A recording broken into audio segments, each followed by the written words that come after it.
ESPN welcomes you to the following presentation of the National Football League.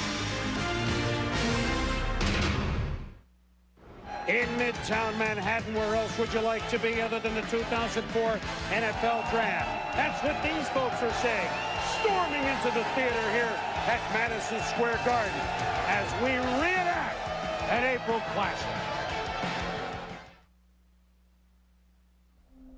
You're always going to want the best player available. It takes hard work. Determination. To not be outdone. To be the best possible football player that I could be. 2004, the hunt for the teams. The quest, pick a winner who passed the test. The nerve-wracking waiting separation of elite peers. You're checking the start of careers right here. Sweating and guessing, realize you busting boom. Getting in hard work, get result of the weight room. Open it up, the team, the league, the game at last. To the next names, NFL. Yeah. Eli Manning, a name like that commands respect. It also bears the weight of a family legacy. Robert Gallery, from Iowa farm boy to Outland Trophy winner. Next up, the NFL. Tommy Harris, Army kid turned Lombardi Award winner. Where will his speed and power rank him next? Sean Taylor, the next Ronnie Lott, he's out to set a tone beyond comparison. 25 years, ESPN NFL Draft. 25 years of coverage for the first to the last. Gavel to gavel, from beginning to end. We're picking superstars, let the games begin. Fill the draft. Introducing business essentials from U.S. Bank with no monthly maintenance fee checking and card payment processing.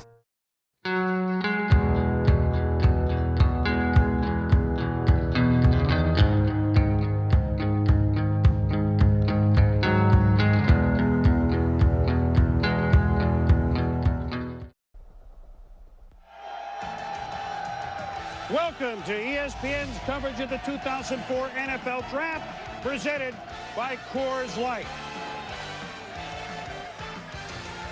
They are inside, wearing the jerseys of all 32 teams. And when we mean all sorts are inside the theater at Madison Square Garden, we mean absolutely all sorts, from both coasts and all walks of life. Fans of the home teams, fans of the road teams, and yes, fans of a great family, the Mannings, father and son. This is their moment. Hello once again, everybody. I'm Chris Berman. So glad you can be with us here at the 69th annual selection meeting. The 2004 NFL Draft took place on April 24th and April 25th, 2004. The event was held at the theater at Madison Square Garden in New York City, New York. Glad to be here, of course. And his first with us, but a number one pick at 88 by Tom Landry of the Dallas Cowboys. Michael Irvin, glad to have you on. Glad to be here, Boo. My first draft in New York. I love to be right here. Before the draft, there's pre-draft hype about Eli Manning with his father, Archie Manning, and about if they would actually go and sign with the San Diego Chargers. They did not want to go to the Chargers and actually wanted to go to different teams. Number one, the first family of quarterbacks, if you will. Archie Manning, drafted second overall by the Saints in 71. Peyton Manning, drafted first overall in the draft by the Colts in 98, and the reigning co-MVP. And Eli Manning, expected to be the number one pick in this draft. However, Eli Manning, word out, please, San Diego with the first pick, don't draft me. Maybe the New York Giants are a better fit. We still have San Diego on the clock. Stories to follow. The courts, Maurice Clarett challenge went all the way to two Supreme Court justices who denied the appeal to let Maurice Clarett and other underclassmen in the NFL draft. That's a continuing story, but Maurice Clarett, Mike Williams, etc., not a story today. And, of course, dwarfing it all, Pat Tillman, who traded in a career at safety for the Arizona Cardinals, and a pretty darn good one, for serving with the U.S. Army Rangers in Afghanistan, killed in action Thursday night in battle at the age of 27. Heartfelt emotions out to his family, which include his next of kin, his football family, which would be high school, which would be Arizona State, which would be the National Football League, as you can hear everybody in this room and everybody in America. Pat Tillman and 700 other Americans have lost their lives in Iraq and Afghanistan, and we recognize them all. And a little bit later on, and not too long because Arizona picks third, we will have a tribute to Pat Tillman. Mort, now we go back to the top of our story. Eli Manning. Boy, did this swirl every day. What do we expect now? It's incredible that we have the Mannings, the classy family, getting booed even right here like this. That's just about the drama we have right now. But let's go back 10 days ago when the San Diego Chargers called Tom Condon, the agent for Eli Manning, and said, we choose to negotiate with you right now for Eli Manning. He's going to be our first pick, and Tom Condon sends the message, no, we choose not to negotiate. We don't want you to take Eli Manning. At that point, Dean Spanos, the president of the Chargers, called Paul Tagliabue, the commissioner of the NFL Football League, and Tagliabue said, let me call Archie Manning a friend. And at that point, Tagliabue asked him, Archie, to get involved in this process. Archie, as we know, met with the Chargers, and basically Condon called this past Wednesday night, reiterated the family position. We do not want Eli to be a Charger. Why? The Mannings have not detailed these issues, the whys, but clearly it is an indictment of the Spanos family that owns the Chargers. They don't see much hope. They don't see a commitment, and that's my interpretation of the events, Chris, and that's where we're at right now, where the Chargers committed to taking Eli Manning unless something dramatic happens shortly. Well, it hasn't happened yet, but it could even after the very first pick is made, and we will obviously address that throughout the first hour because phone lines could be burning. Mel, let's go back to 1998. Peyton Manning was the #1 pick of the Indianapolis Colts. Just, we know what he's done as a pro. It's great.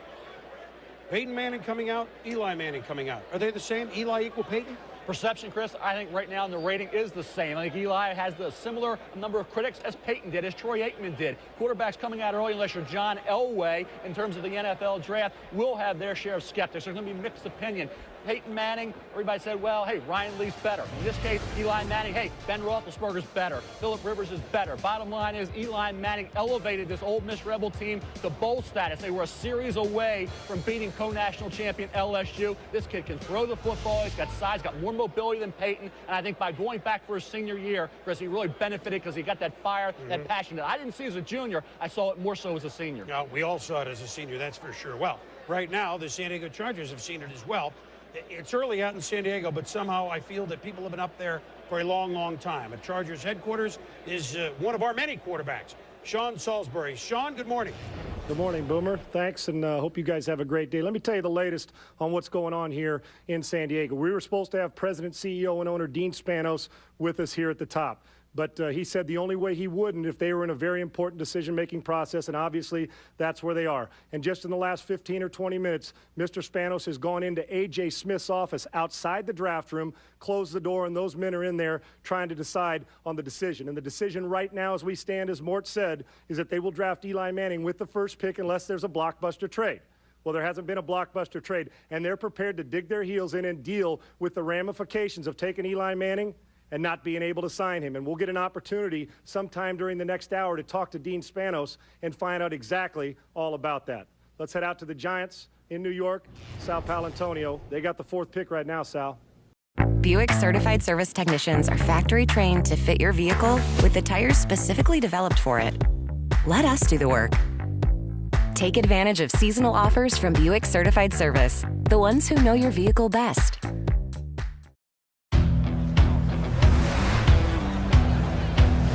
At Sony, our mission is to find the right tools for creators to do what they do best. One of the limitation factors in this industry has been that the tools, including cameras, are wired. T-Mobile and Sony are working together to deliver the new value in the industry with the PDT FB1. A Sony PDT is a 5G standalone capable device that allows professional photographers, videographers, and broadcasters to transfer files in a quick and stable manner.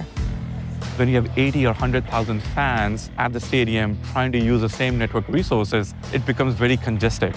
What the T-Mobile 5G SA network and network slicing does is it partitions a part of the network for the express use of broadcast and photojournalists. As a photographer, I think there's a demand for live content now more than ever.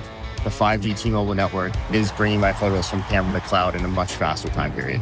Having that speed wirelessly is a game changer. At T-Mobile for Business, we don't just improve business outcomes for our customers. we co-create them.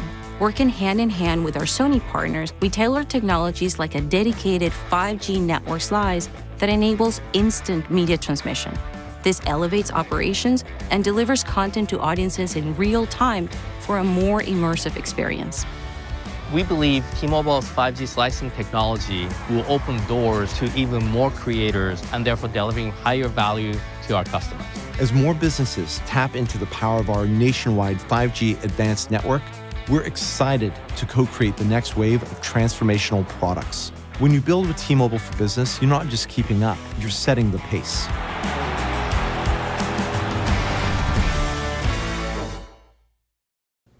Sean, they do, and the Giants are just waiting to hear what the Chargers are willing to do here. But here's the news that we've heard, is that there's a possibility of a way to get out of this, a scenario that's being discussed behind the scenes, that the Chargers would take Eli Manning with the first pick, and the Giants at number 4 might take Philip Rivers, and that the two teams would then trade the picks. Everybody knows that Marty Schottenheimer likes Philip Rivers, and the Giants, of course, covet Eli Manning. That is one possibility, Boomer, that is being discussed as a way to get out of this. Well, we have a little more time at that, Sal, and of course we'll check in with Sean and you and all around the league. But right now, we might as well check into the green room where Eli Manning, his father Archie, are waiting to hear what happens along with the rest of America. Let's go down to Susie Colbert. Suze? Thanks, Chris. Right off the top, Eli, why don't you want to play for the Chargers?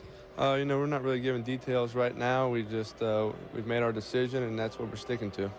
Who's influenced you the most?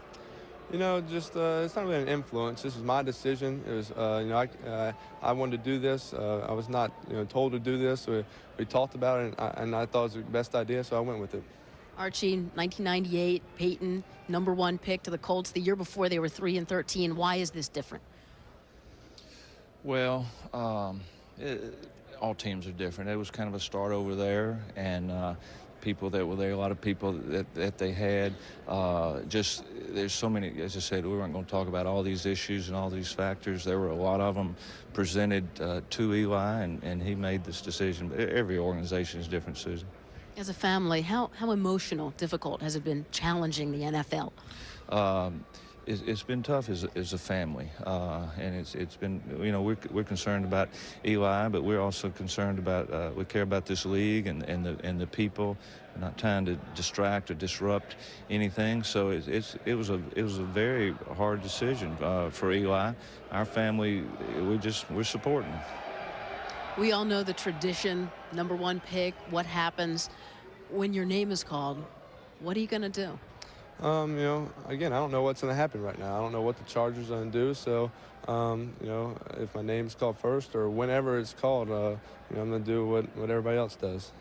If the Chargers call your name when I talk to you after the pick, will you be wearing a Chargers hat? You know, I don't know. We'll see what happens. Good luck, guys. Thanks. Chris? Susie, Eli, Archie, thank you very much. And now to get things started here in New York officially, the commissioner... Also around the time of this draft, a true legend, Pat Tillman, died while he was fighting. He is a true soldier and a true warrior, and God bless him. And the commissioner knows better than all of us.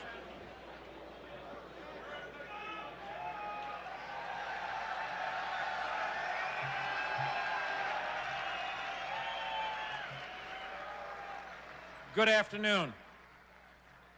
If you give me your attention. Yesterday,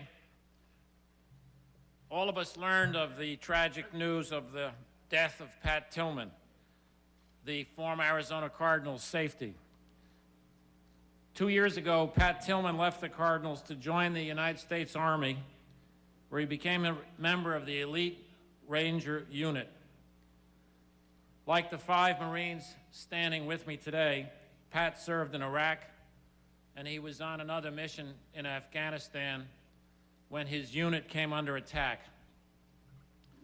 Pat Tillman personified the best values of America and of the National Football League.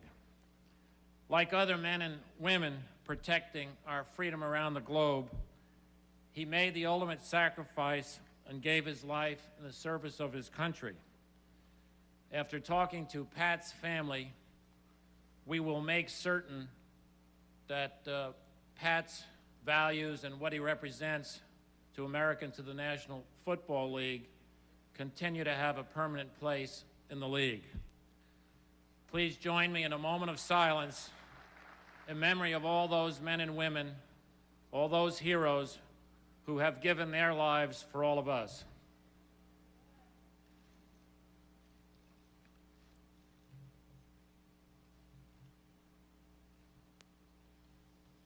Thank you.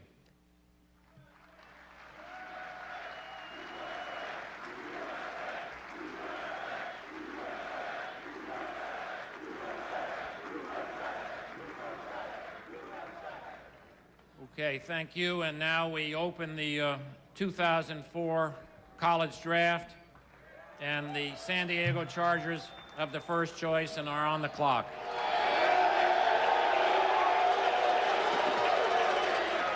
Well, let us hope that every man drafted this weekend can live up to the man that Pat Tillman was on the gridiron and for his country.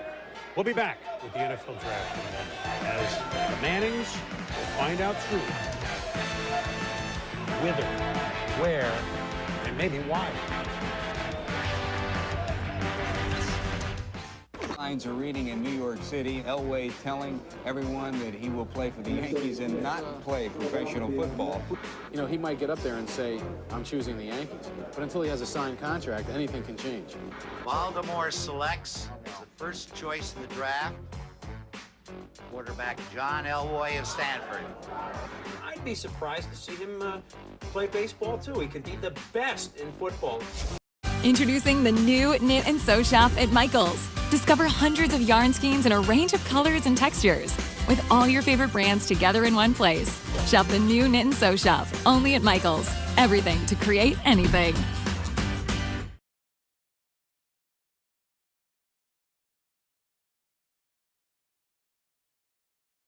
On this ship, you represent His Royal Majesty and shall dress accordingly. Sorry, is there any leeway on the uniform? Flippy floppies, perhaps? Silence! Think about it. No! Right.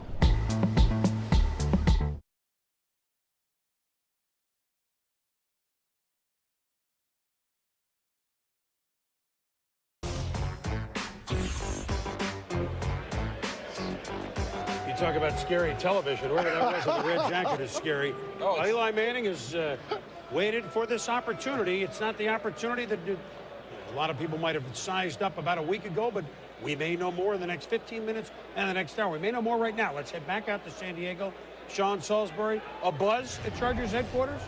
Well, you know what? It's still their status quo. They're still drafting Eli Manning as of right now, Boomer. They did A.J. Smith, the general manager, and president and CEO, Dean Spanos, and went back from A.J.'s office to that draft room to decide. They're sitting and watching just like you and I are, waiting. And you know what? There's the possibility that they still could, and talking to the Chargers, take Eli Manning, trade him down, and let the Giants draft Philip Rivers, and make that trade. So if it does happen, then we got to wait on that when the Giants are on the clock. But fully expect the San Diego Chargers to use all 15 minutes in waiting to see if somebody else gets into this mix, Boomer. All right, Sean, well, they are on the clock right now. And, hey, look, let's not forget, Eli Manning's a hell of a football player. Maxwell Award, many awards, Player of the Year, took Ole Miss from where to a big-time bowl game, et cetera, et cetera. Mel, Eli Manning, the player. Chris, what we forget is Jean Debate, a #1 pick, or rated as #1 pick to be a great quarterback. In Eli Manning's case, what he benefited from, and you talk about that name Manning, Archie's influence, I think, is the reason why he stuck around as long as he did at the college level. Keep in mind, he's redshirted in 1999, gradually worked his way into the mix, and as the top-notch SEC quarterback, his completion percentage improved 62.4% as a senior. And you watch him here. He was under pressure. The offensive line, Stacey Andrews, limited background in football. He'll be a 4th-round pick. He was on that offensive line, but overall they struggled. Chris Collins, good receiver, not a lot of speed. Running game, not evident each game in terms of helping out and assisting Eli Manning. That group struggled. I think when you look at the time that he had to throw the football, the lack of a running game, the competition that he faced in the SEC week after week, that's why he was able to achieve such a high grade. Maybe he's not the #1 pick. He's certainly not the consensus #1 pick. He's not the #1 quarterback on some teams' boards. But there's a lot of competition at that spot with Roethlisberger and Rivers, and what Eli Manning did in terms of elevating this Ole Miss football team. You see the throws there, the timing, the precision, which is most important considering the fact he didn't have the great wide receiver core. It's amazing what he was able to do, and I think the fact of the matter is, without Eli Manning, where would Ole Miss have been? They were on the doorstep of upsetting the co-national champion, one series away from upsetting the co-national champion LSU Bayou Bengals. You look at what he did throughout his career against that top-level competition. He was an elevator, and I think you got that's Eli Manning was a stud player in college. He followed in his father's footsteps. Archie Manning, who was his father, who was drafted in the 1971 NFL draft as the second overall pick. His brother, Peyton Manning, was drafted #1 in the 1998 NFL draft. Now let's see if Eli Manning is drafted #1 in this year's draft. Him and his brother, Peyton, they both became two of the greatest brothers to play of all time and two of the greatest Mannings to play of all time, along with their father.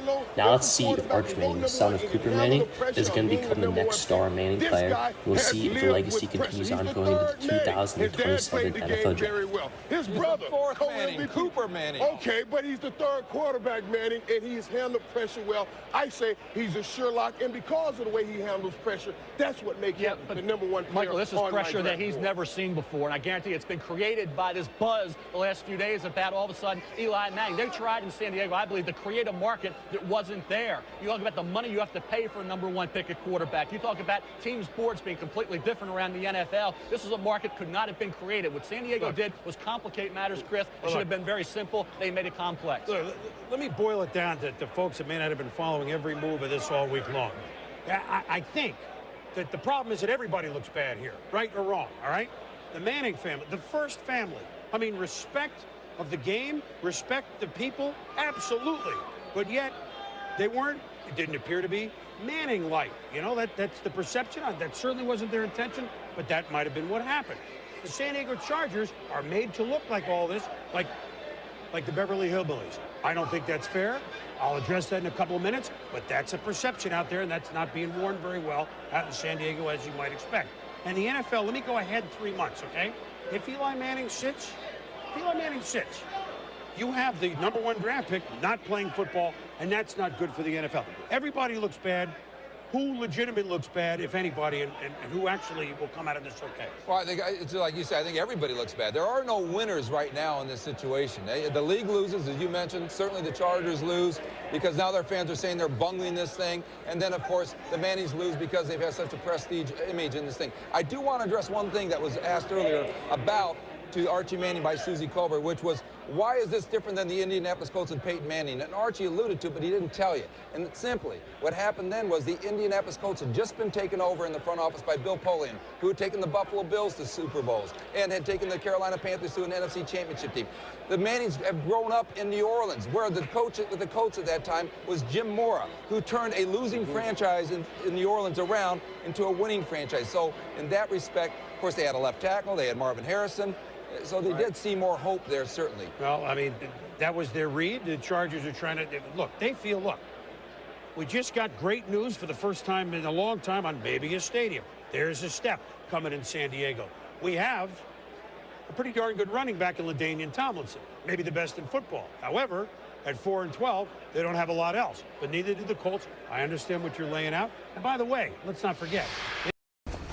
Live your biggest life in the new GMC Acadia. Get 1.9% APR on GMC Acadia models, plus get $750 purchase allowance when you finance through GM Financial.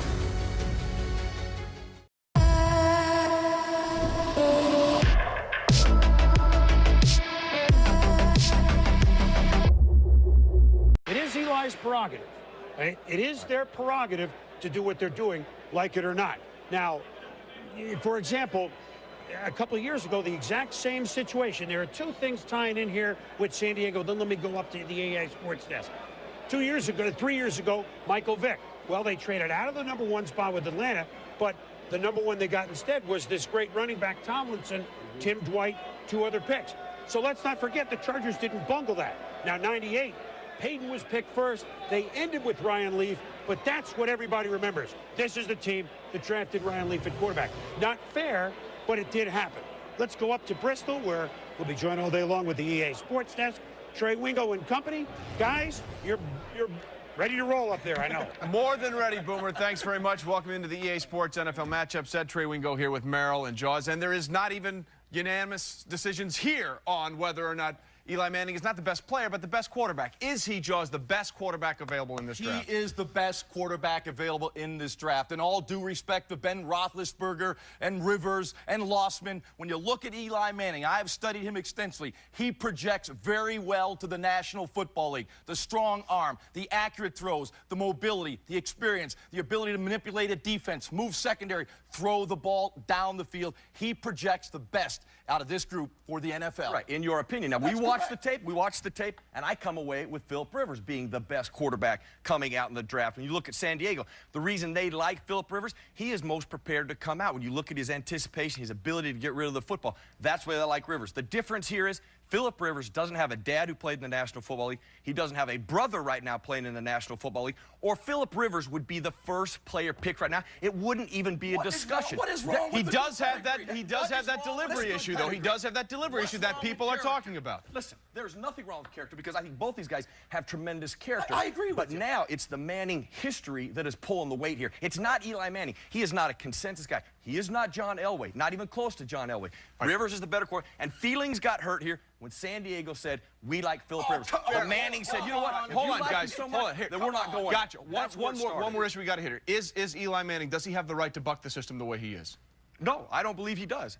Based on just his overall skills, I don't believe he is that talented. It is because of his dad, his brother, and the power of that name that makes this happen. If Rivers had the same thing, he would be the first player picked, period. Jaws, your thoughts? I don't agree with bucking the system. But clearly, Eli Manning is the best quarterback. He projects the NFL. The team that does get him, and we don't know who that's going to be right now, he will be a quarterback of that team for a long time. Why don't you have the right to buck that system? It's the only time maybe in your life you have the hammer. If you got the hammer, you should swing it.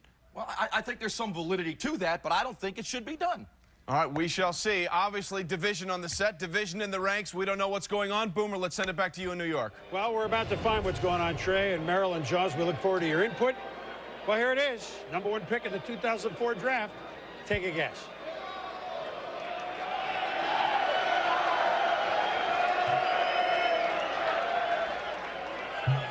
With the first choice in the 2004 NFL Draft, the San Diego Chargers select Eli Manning, quarterback, Mississippi.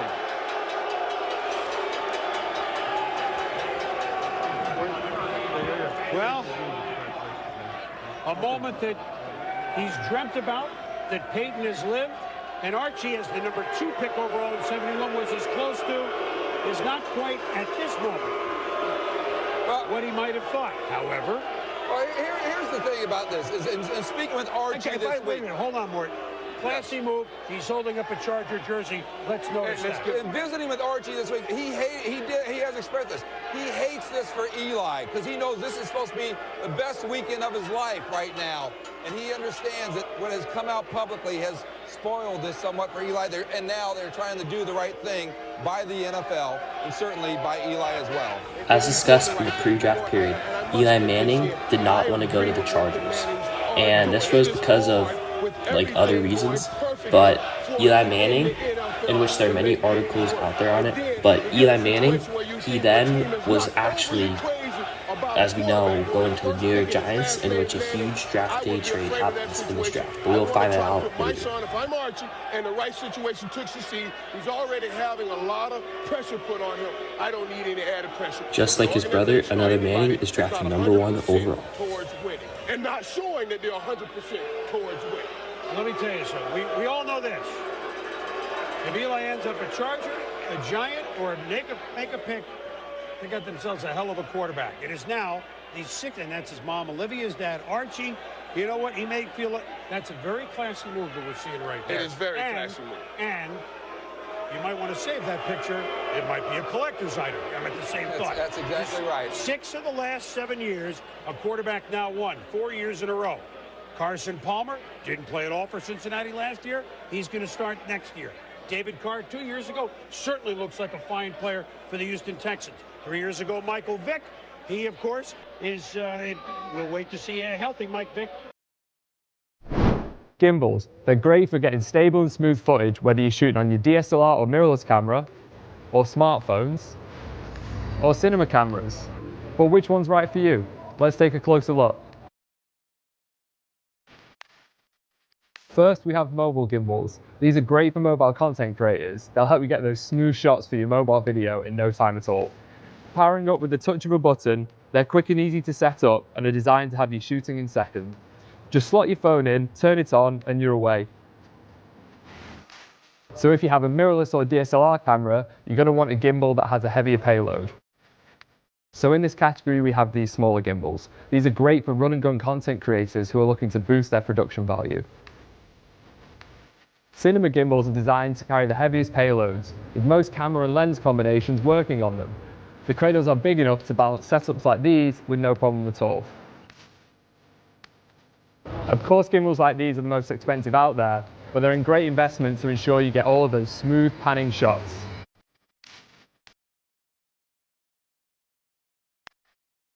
Hopefully this has answered all the questions about which gimbal is right for you, but if you have any more questions, feel free to live chat, video chat, call or email us, or pop into the store and one of our experts will be happy to help.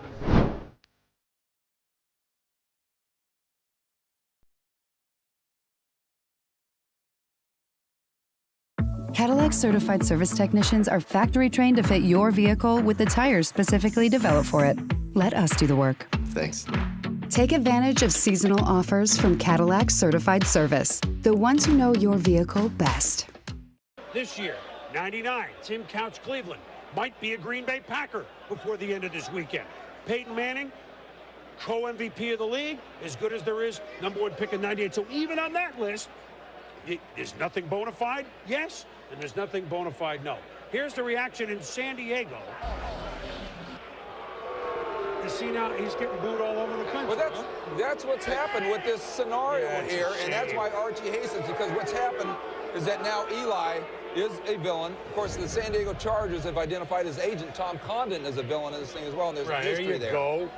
Well, and Tom is, and that's what agents do. They have to take a hit, and Tom has had some history with the Chargers on some things. I will also say that the Chargers, when the Manning family has to look at them, they see an ownership that certainly they must question. That's my interpretation of it. They see a general manager in A.J. Smith who hasn't been on board for long, and certainly a coach in Marty Schottenheimer who may be fired by the end of this year if things don't go well. And offensive line, receiver issues, obviously. Well, something that will be debated, but there's no debate. Eli Manning was chosen first in the 2004 draft.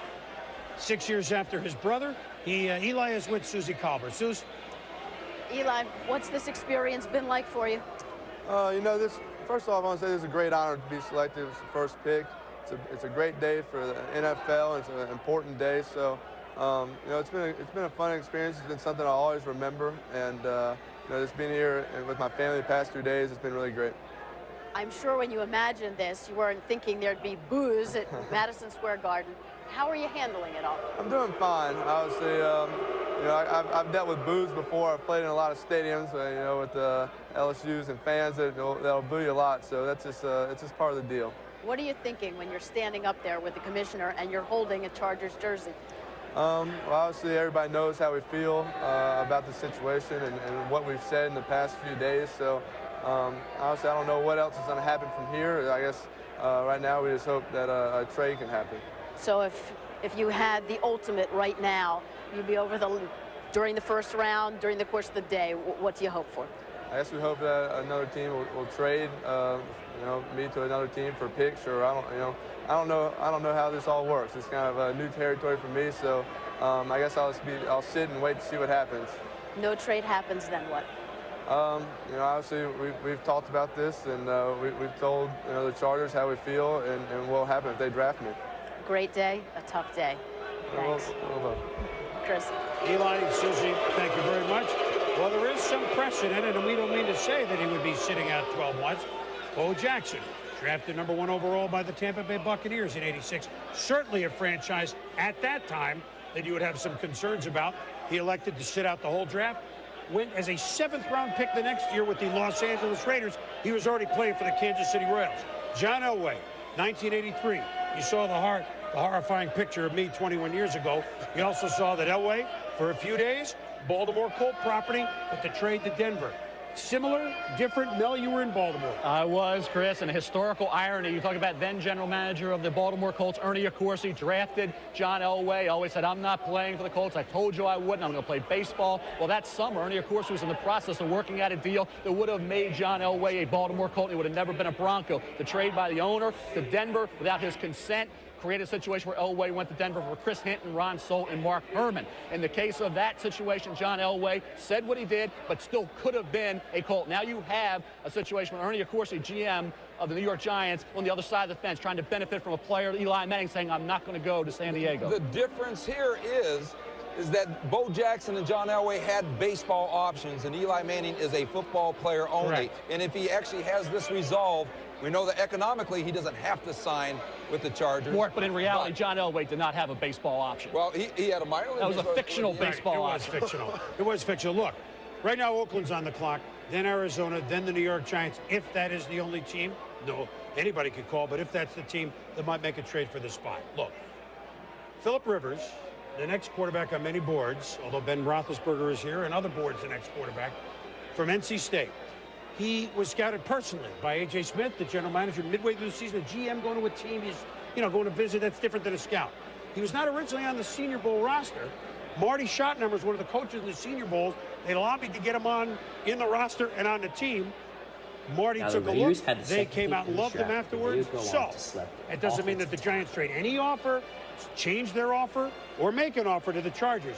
But we have a chance in the next 40 minutes that there still could be a trade, which would bring Eli to the Giants' territory, Philip Rivers to the Chargers' territory.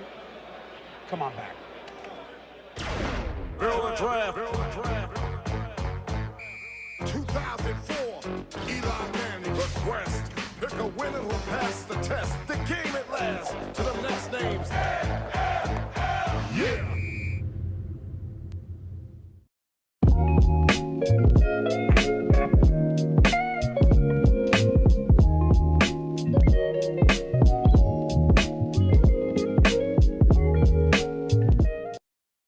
Introducing the new Knit and Sew Shop at Michael's.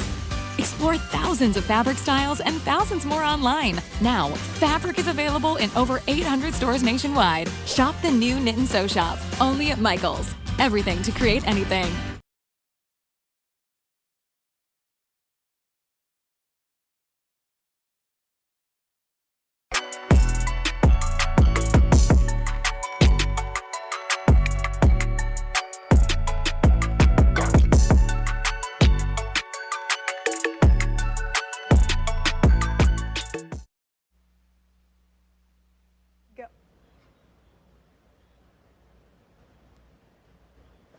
Welcome back to the NFL Draft. As we look at Madison Square Garden just a few minutes ago, boos for the #1 pick, Eli Manning. Controversy already. I am Andrea Kramer at the Players Roundtable, and I am joined by my roster of amateur general managers, Kyle Bowler from the Baltimore Ravens, Corey Chavis, Minnesota Vikings, Takeo Spikes, Buffalo Bills, and John Jansen from the Washington Redskins. Gentlemen, as you watched the image of Eli Manning, a very unhappy Eli Manning, what were your thoughts? Well, it's unfortunate that he put himself in this position just because it should be the biggest day of his life. He's going to sign a contract that is going to set him up for the rest of his life, his family. Obviously, they're doing well as it is with Peyton and everybody, but he's the #1 pick. He's the #1 option that everybody wanted in this draft. He should be happy as can be. All right, John, we will be back at the roundtable for much more opinion, but right now let's head back to New York where the pick is in for the Oakland Raiders. All right, Andrea, thank you very much. The Oakland Raiders are on the clock. This has been a hot spot. Cleveland in particular may be offering a 2 or 4 or something else to move up. We'll tell you why. There are 5 or 6 special players right here. Who do the Raiders like? With the second choice in the 2004 NFL Draft, the Oakland Raiders select Robert Gallery, offensive tackle, Iowa. Well, let me just put one thing in for a moment backwards. That might make the New York Giants San Diego trade a little more possible. It might. I'm just going to say that. Robert Gallery, we haven't even talked about him. He is one of the best tackles rated in a long time. Up there, Mel, with what? Tony Baselli, Jonathan Ogden, Orlando Pace. Do you agree? Yes, I do. And I think when you look at Robert Gallery, also they say safe pick. Well, safe pick for the reasons that the tackles you mentioned, Chris, have had outstanding careers. Not to mention top guys like Trey Thomas out of Florida State with the Eagles, Walter Jones in Seattle. Keep in mind, Jordan Gross started all year in Carolina, Super Bowl team. So I think teams feel, hey, when we take an offensive tackle, a left tackle, we get an immediate return more on our investment. We can plug him right in, and he is a safe pick. And when you look at the highlight package of Robert Gallery, you see a destructive force. Kirk Ferentz, the head coach at Iowa, does a remarkable job. He's an offensive line guru, and I think when you look at Robert Gallery, a former tight end, becoming a great left tackle, a lot of that had to do with Kirk Ferentz and the way he was coached. How about from the farms of Iowa to the second pick in the NFL draft? But is he Tony Baselli? Is he Jonathan Ogden? I think when you look at Ogden, I think he's got a chance to be that good. Is he Ogden as a player? No, he's a different style of player. This is a rugged offensive tackle, rugged left tackle. As I said, a former tight end who grew into the position. Very strong, tremendously mobile, and very tough. I tell you, this is a kid who did a heck of a job on the defensive side of the ball in high school as well as the offensive side. You look at the experience that he gained at Iowa in that style of offense, and you watch him here, number 78, the feet, the balance that he has, the ability to not just get your guy, but move on and assist that running back, Fred Russell, as he did. And you saw Fred Russell here, number 2, have a number of big runs. A lot of it had to do with Robert Gallery and his dominance. You saw him against Will Smith from Ohio State. You saw him against some elite defensive ends get the job done. And this kid never really had an off game. He was All-American week in and week out. And I think Robert Gallery's dominance on a consistent basis is why he achieved such a high grade. As I said, on a par, no question about it. With Ogden, Pace, Baselli, and Samuels, Robert Gallery will be expected. And history has proven it will happen. A left tackle moves in right away and starts from day one. Raiders? I love the pick. I absolutely love the pick. The Raiders are so used to going after. Now the Cardinals would go on to select a Hall of Fame wide receiver with this pick here. And this player was actually a ball boy for Randy Moss when he was on the Vikings. And this player that was drafted with the 3rd pick would go on to play in the Super Bowl for the Cardinals and would go on to have a great and amazing wide receiver career, being one of the top wide receivers in NFL history. And he was actually inducted into the Hall of Fame more recently, and he was just an incredible wide receiver. We don't know how he plays. Norv Turner is a big down-the-field type guy, and you've told me it starts with the quarterback. Why not? He's a big quarterback guy. So what does that say? He doesn't see a quarterback that he loves in here. He's going to wait, maybe find his quarterback later, but he sees offensive tackle that needs to protect that quarterback, and that's the guy I get. Mike identified some of the big changes literally for the Oakland Raiders, including the big guys on defense and the new coach. Raiders, a year removed from the Super Bowl, have the 2nd-round pick. Which team are they? Arizona, when we come back. Yeah. In the National Football League college draft. Eli Manning, Kevin Jones, Sean Taylor, Kevin Winslow Jr. Giants? Chargers. Redskins make a blockbuster deal. What? The Redskins? Who, the Skins? Don't you mean the Cardinals? Or the Lions? Chargers, Giants, Chargers, Giants, Chargers, Giants. I thought the Redskins got the first pick. Redskins? Man, I heard it was the Giants. What happened to the Chargers? The NFL Draft Day hat. Make it your #1 pick. At ShopRite, we give back here. To date, we've donated over $45 million to local charities. Join us as we shoot for another $2 million in donations this year as the title sponsor of the ShopRite LPGA powered by Wakefern. ShopRite, we are here.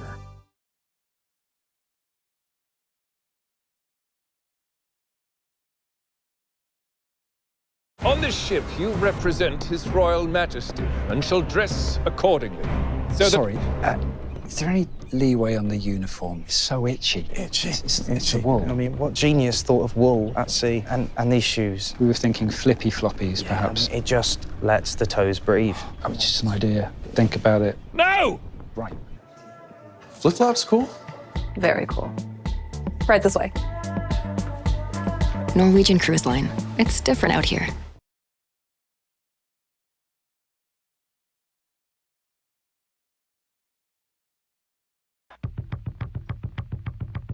and it's competition. There's no room to lose, so facing the opposition is what I'ma do. I got 24 seconds to live, and 200% is what I'm gonna give. So I push through the pain and raise my game. A victory is the only thing to gain, so I take it to the hole, drive it up your lane. I do it for the love, do it for the game. Even though I'm playing the game, I ain't playing. The trophy is the reason I can. Let's get it started in here. Let's get it started.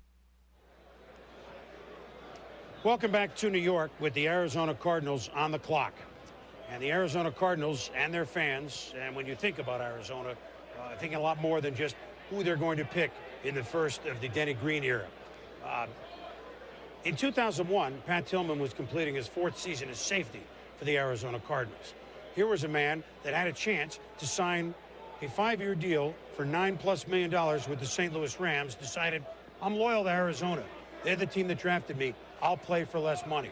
Then, after 9/11, here in New York and elsewhere around the country, he decided at the end of the season, football was not his calling. His country was the calling. So he turned down multi-million-dollar contract to play safety for the Cardinals in a state that he loved and the game that he loved, to serve with the U.S. Army Rangers. When he enlisted in the Army, along with his brother, he turned down all interview requests because he said, I am no more important than any other man or woman serving in the service, whether in peacetime or in wartime. I don't want to bring any attention to myself. That was the man that Pat Tillman was, and of course we heard the news on Thursday night, killed in action in Afghanistan. Chris Connolly remembers. What does a hero look like? From his earliest days in big-time football at Arizona State, Pat Tillman was an overachiever, admired for making the most of his physical skills, his smarts, and his aggressiveness.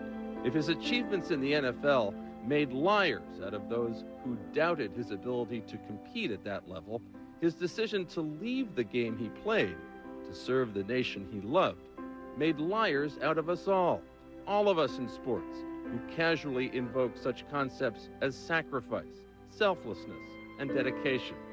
Hip deep in a culture that prizes cold cash and fame's heat, Pat Tillman turned his back on them both to embrace the values of what sometimes sounds like a different era entirely: duty, honor, country. In life, he sought out challenges and met them head on.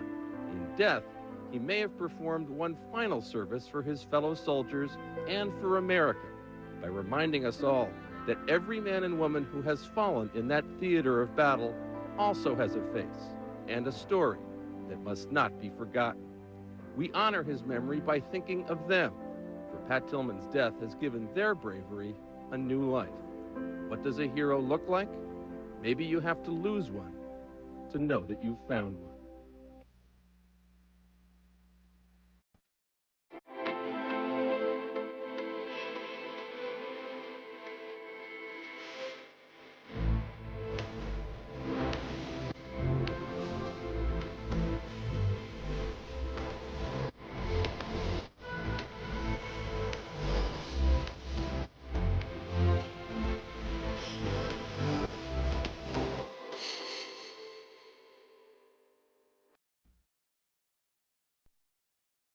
New York as a poignant, to say the very least. And Pat Tillman will be on our minds today, tomorrow, all year, and every year.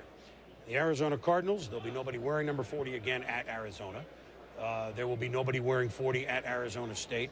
And as we say, everybody drafted today, we hope they can live up to the man that Pat Tillman was. Arizona and Denny Green's first pick. Third choice in the 2004 NFL Draft, the Arizona Cardinals select Larry Fitzgerald, wide receiver, University of Pittsburgh. Now let's go to Arizona and a wonderful story. A wonderful story. Larry Fitzgerald was a ball boy with the Minnesota Vikings. Denny Green, as Viking coach, knew him when he was 8 years old. He's been friends of the family. Mr. Fitzgerald, a newspaper report, sports reporter, radio host in Minnesota. You talk about scouting a player. Denny Green has scouted him for 15 years. Larry Fitzgerald, amazing. And I think when you look at Larry, he was the #1 player on my board. I think when you look at Larry, 6'3", 225, I had a chance to meet him this year. We were at the Virginia Tech Pitt game with College Game Day. And I think when you look at Larry Fitzgerald, you see a kid big, and he has that Lynn Swann ability to be that acrobat and have that body control and the work ethic of a Jerry Rice. And you see the ability there. When that ball's in the air, it's his. I think people talk about, hey, he's got to get off the jam, he's got off that press coverage. Yeah, he can work on some things, but he's going to put the time in on the practice field to do it. Yes, I think Arizona had needs above wide receiver, but keep in mind, Denny Green's going to attack with 3 wide. He's got Anquan Bolden, Offensive Rookie of the Year. He's got Bryant Johnson, and now he has Larry Fitzgerald, who's 6'3", 225, presents coverage matchups when you can attack with those 3 guys. And at Minnesota, he had Chris Carter, and he had Jake Reed. Then he brought Randy Moss into the fold. So Denny Green, you think, hey, why not quarterback? Denny Green really is ecstatic about the potential of Josh McCown. Josh McCown played well in those last 4 games. The game against Minnesota, touchdown pass from Nate Full, knocked the Vikings out of the playoffs. Denny Green's pet project now is making Josh McCown an effective starting quarterback. Culpepper was in his 2nd year when Denny gave him the reins.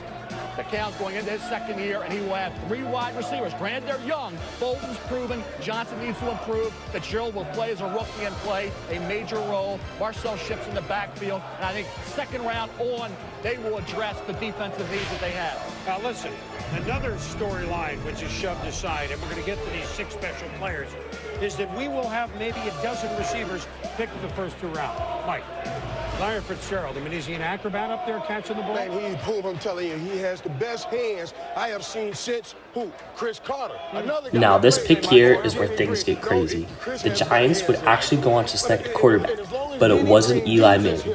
It was a different quarterback who actually played in the NFL as a grandpa this year at the age of 44 years old.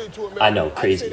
But this draft day trade that would happen after this pick goes would just be a crazy trade and just showed how, like, this changed the trajectory of all of NFL history and how the Chargers would get a different quarterback and how the Giants would get a different quarterback and how quarterbacks would swap in this draft. And this draft day trade that happened are going to be one of the biggest draft day trades of all time. It means a lot to Dennis Green. He knows exactly what he's getting with Larry Fitzgerald. Absolutely. Larry Fitzgerald, I know he knows. And I like Larry Fitzgerald as a wide receiver. But I also know the mentality of a wide receiver. And you have an Anquan Bolden who has played well for you.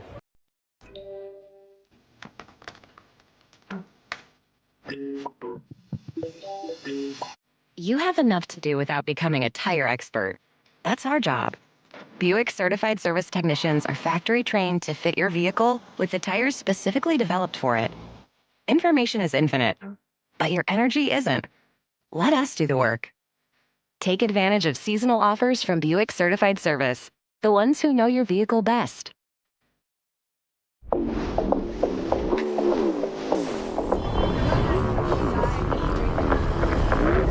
She's going places. Overly well. He caught over 100 receptions last year. You have Bryant Johnson right there, who you drafted in the 1st round last year also. So with that, I don't take Larry Fitzgerald because I don't want to mess with that's what I'm saying. Wouldn't Roy Williams have been a Randy Moss type to complement Bolden? Aren't Bolden and Fitzgerald similar guys? Right, but that's too much of a luxury for Arizona. They don't have that luxury. You go get you a defensive player like Sean Taylor, and you let Anquan Bolden do what he does both best. Special players. They are both best players. And after all, the Arizona Cardinals scored the fewest points in football. They allowed the most. One of the reasons that Denny Green is the new head coach. A year ago, he was sitting in Michael's seat. The head coach next year, obviously. Well, the New York Giants are now on the clock, and maybe, just maybe, there's some drama. Don't know. Maybe Sal Palantonio knows. Let's go across the river about 8 miles to Sal with the Giants. Sal? Boomer, while the Arizona Cardinals were on the clock, the Giants confirmed to us from their draft room that if Philip Rivers, the quarterback from North Carolina State, was sitting at number 4, there would be discussions with the San Diego Chargers that the Giants would take Rivers and then swap quarterbacks with the Chargers, and that the Giants would eventually wind up with Eli Manning. We can only assume that those discussions are taking place right now, Boomer.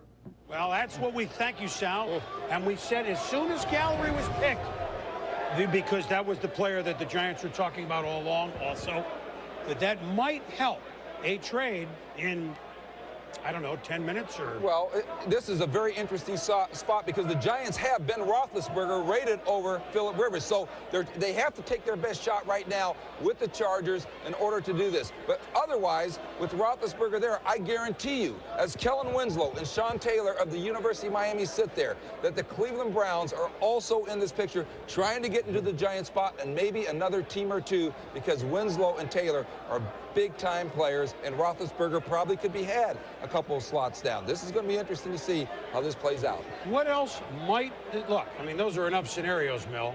Gallery gone. Who would be the next just player? Let's forget everything else. Next player, because we really haven't gotten into, maybe we can. Sean Taylor's one of the highest-rated safeties in a long time. Kellen Winslow, the second, one of the highest-rated tight ends in a long time. Larry Fitzgerald and Roy Williams, Mike and the guys just talked about.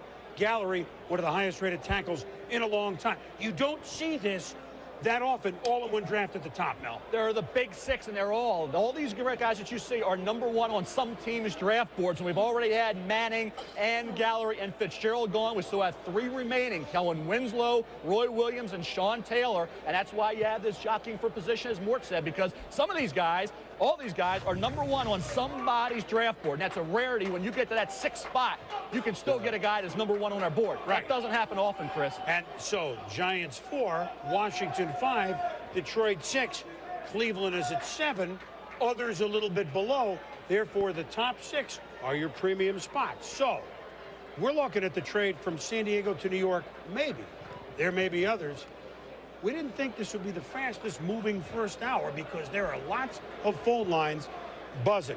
So, do you agree that these are the, I mean, look, I'm not saying that Roy Williams, the safety who Dallas has, isn't equal. I'm not saying Sean Taylor is better or Kellen Winslow, but these grades are about as good as we've seen. Well, right? there are those 6 premium players that Mel has talked about. But the other thing that's happened that'll make a lot of players, teams happy, is that we are seeing Eli Manning and Ben Roethlisberger probably go, or Rivers here, which slides those guys down another notch or two. So a lot of teams that we're picking 7, 8, 9, 10, and on down, we're hoping the quarterbacks would go early, and we're going to see at least 2 go early, maybe 3. Well, and maybe 3.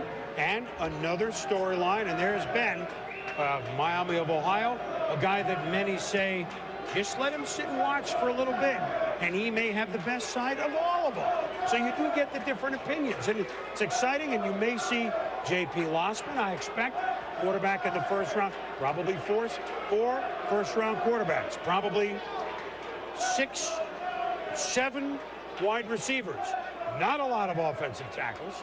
There are a couple of running backs, so it's heavy at the top, and then there's the next little group of 6 or 7 players, and then who knows?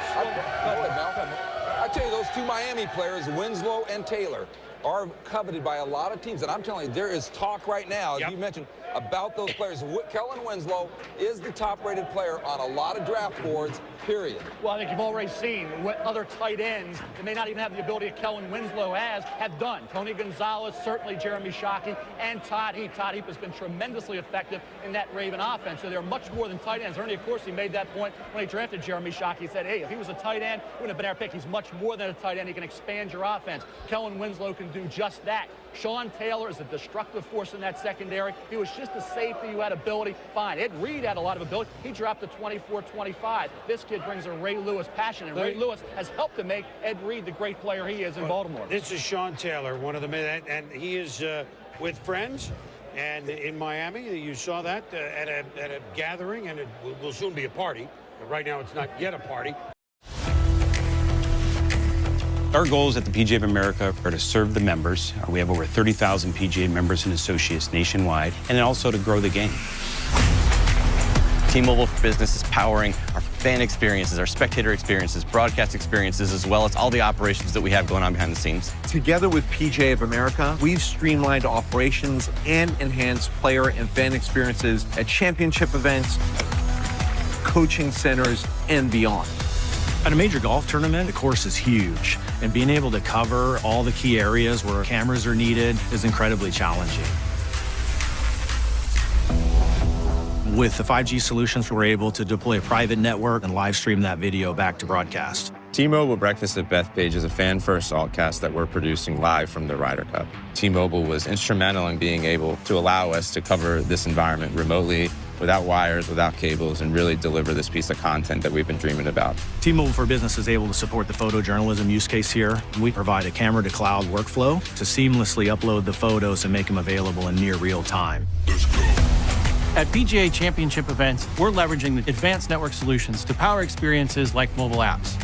From AI-powered seat finders to wait time information for roar moments, we're enhancing, engaging, and improving the fan experience.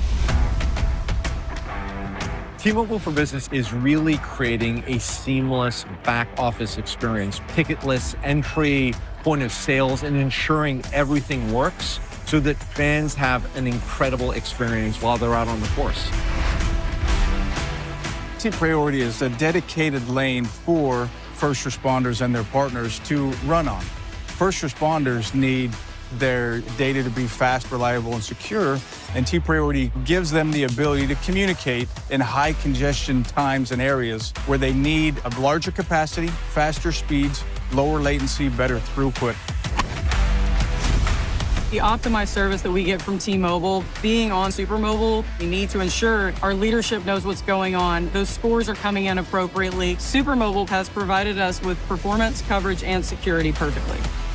The PGA of America chose T-Mobile for Business because of our shared commitment to innovation. I just can't wait to continue our work to bring an even more immersive experience for our customers. With T-Mobile, they're looking years ahead to make sure that every step we take now will pay dividends for us in the future. T-Mobile's just been a tremendous partner from day one.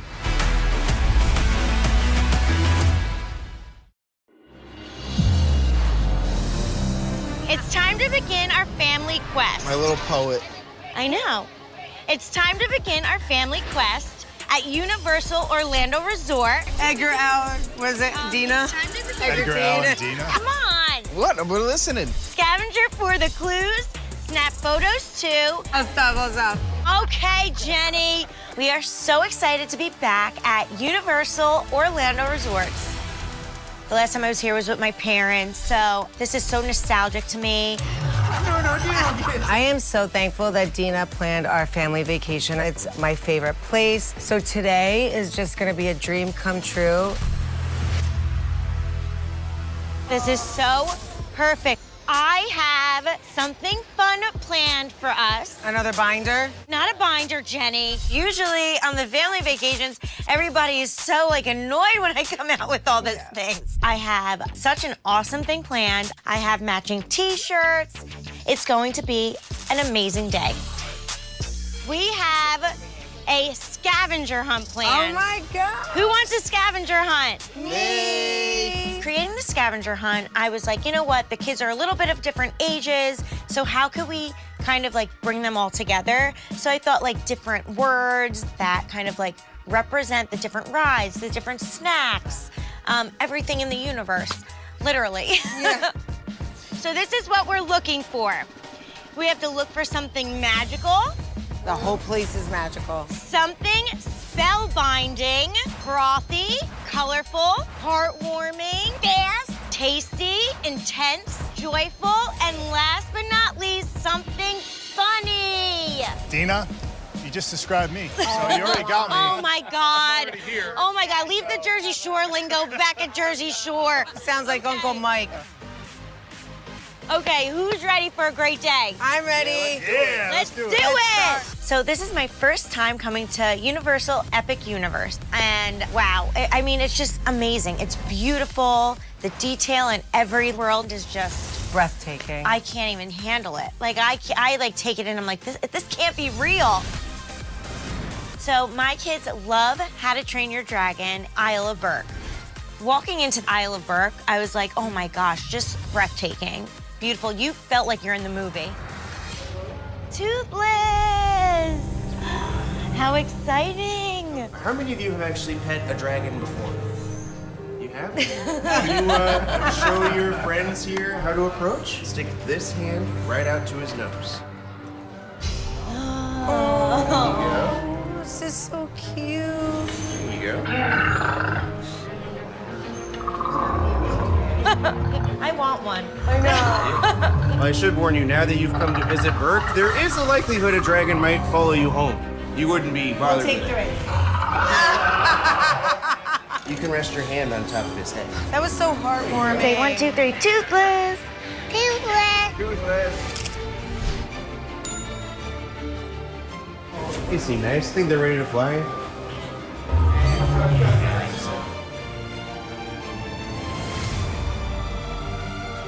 So Hiccup's wing gliders, we absolutely love. We found our fast scavenger hunt clue. Check.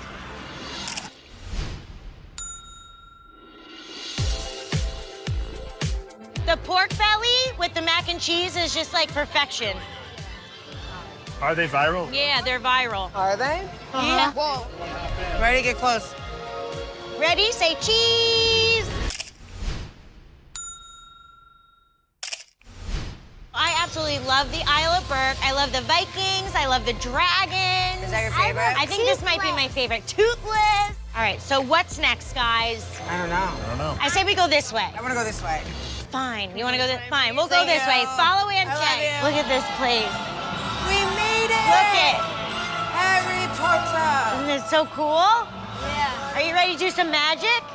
Wow, look at this place. We're walking into the wizarding world of Harry Potter, and the detail to these buildings and the cobblestone. I've never been to Paris, but today I kind of felt like I visited it. Oui. Yeah. Magic scavenger. Oh. Welcome to Place Cachet. Hello. I am Cosme Acaljo, the famous wand designer. You're stunning. Well, you have excellent taste, obviously. You must choose a wand that is as inspiring, as creative, as beautiful as you are. And I have the most elegant selection. Ooh, I love it. Are you excited? I'm a wand collector. These wands, breathtaking. They're beautiful. I know. Beautiful wands. Oh. This wand is for an artistic spirit, one who sees the world with a creative eye. Do you like it? How does it feel in your hand? Good. Good? I was so excited to just watch them pick their wands, see that excitement in their faces. And now that you have your wands, it is time to practice your magic. Let's go with your Au revoir. Merci. Thank you. What does merci mean? Merci? Okay. Merci! I still don't know what that means, though. I'm pretty sure it means thank you. Okay, I'll take it. The fact that my kids, even though they're going into the preteen era, are still able to be a kid and let loose, especially when it comes to Harry Potter, oh, it's the best feeling. Scavenger hunt. Come on, let's With go. our wands? Yeah. Put your wand up, see?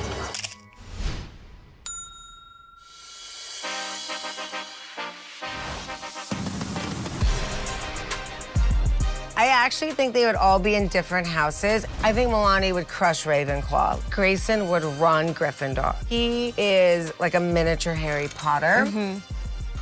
Who would you be? I'm Hufflepuff. You're a Hufflepuff. 100%. Yeah, I'm Slytherin all day, okay? If I could talk to snakes, I would.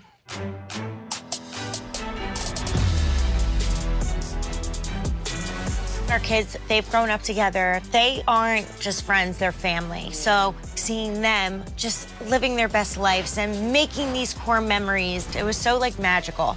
Scratch off magical!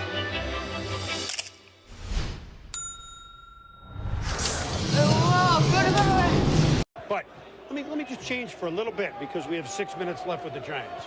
You draft early in the draft, therefore you had a bad season. Therefore, 7 new coaches in the NFL. Many are coming up right now. Jim Fossil did a nice job, took the Giants to the Super Bowl a few years back, but last year was a downer to say the least, and now Tom Coughlin is in.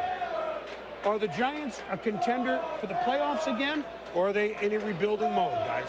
Tom, they've had a terrific season, I think, in picking up value-free agents. And Tom Coughlin, I don't see him taking 3 years to turn this thing around. I see a quicker turnaround there. Let me ask you this, Morton. I think a lot of people in our audience are asking this question. Why is a trade now being consummated, possibly when it could have been done before the pick was made, number one overall? If it's a trade, hey, listen, it's true. Now, maybe it's the Chargers, but I'm telling you, if there's a trade here, do not rule out the Browns, who covet Gallery, who's gone, Robert Gallery, and they covet Kellen Winslow. Houston Texans might covet a guy like Sean Taylor. So I say, you watch. If there's a trade here, it isn't necessarily the Chargers. Correct. It could be some of these other. Well, I don't know what it means. Sean Taylor's been on the phone with quite a few teams back in the green room in the last 5 minutes. Now, that could mean that he likes to use the phone. And his mother's with him. Well, not in the green room. That is gathering in Miami. So maybe what you say is correct. Giants could go down, which, by the way, still leaves a Rivers scenario alive. I don't know, right? What a trade. Anything goes right now. Anything goes right now. With the way it fell with Manning and Gallery going right off the top and Fitzgerald, right now there is a lot of phone activity going on between various draft rooms. And the two players, Chris, that were really associated with the Giants, Eli Manning and Robert Gallery, they're gone. Ben Roethlisberger's name's come up. You have some other great players there. The Giants looking at possibly moving down. But I think scenarios like a lot of Giants fans hoped would have happened have not yet. Gallery is a Raider, and right now Eli Manning is a Charger. So we have to wait and see how that shakes down as we move on. But if you're going to work out a deal, deals have been done. This isn't the NBA draft. This is the NFL, and we haven't had many opportunities to see a player drafted and for another team like you do in the NBA. You know, just to the side, you know, and a lot of people haven't really focused on football for a while. NFC East, you had Joe Gibbs in Washington. You got Bill Parcells in his second year with Dallas. You got Tom Coughlin, who certainly has been around the block with the New York Giants. So here's Andy Reid with Philadelphia, who's gone to 3 straight title games.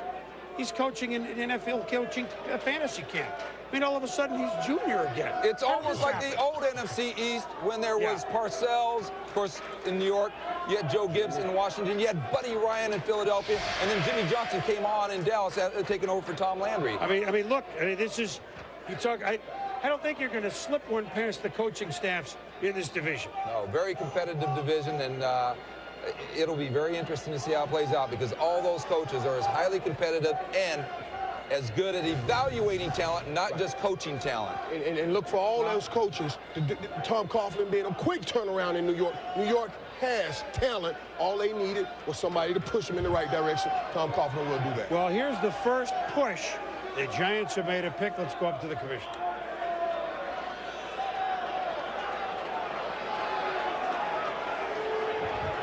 Cleveland. Never know. With the 4th pick in the 2004 NFL Draft, the New York Giants select Philip Rivers, quarterback, North Carolina State. As we told